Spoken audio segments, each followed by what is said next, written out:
In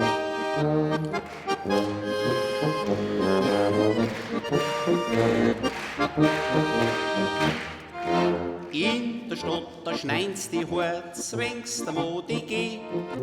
Auf dem Land, da schernst die Hut, zwängst die Leis und Fleu. Und reinst an ihren Bubikopf mit Petroleum ein, dass der Bubikopf sauber bleibt vor die Leis und Fleu. Dass der Bubikopf sauber bleibt vor die Leis und Fleu.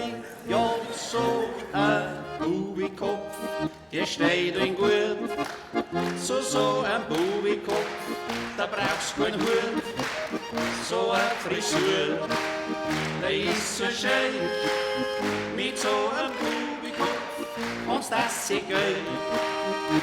Am allerüberspanntesten sind meist die Weiberleid. Denn wenn's vergrad was närrisch sind, haben's all ihre Freit. Beim Kochen und im Haushalt drin, da kennt sich keine aus. Aber ich, die hat den Bubikopf, das holzt den Kopf nicht aus. Aber ich, die hat den Bubikopf, das holzt den Kopf nicht aus. Ja, so ein Bubikopf, der steht in gut.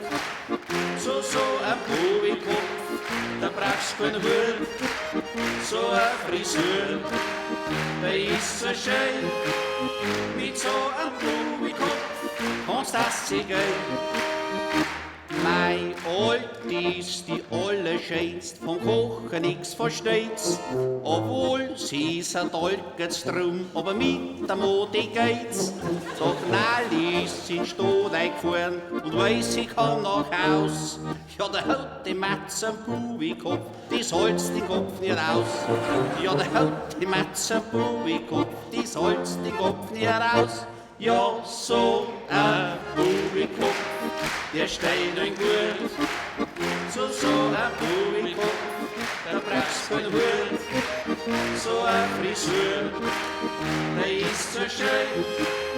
Mit so einem Bubikopf kannst das sich gehen.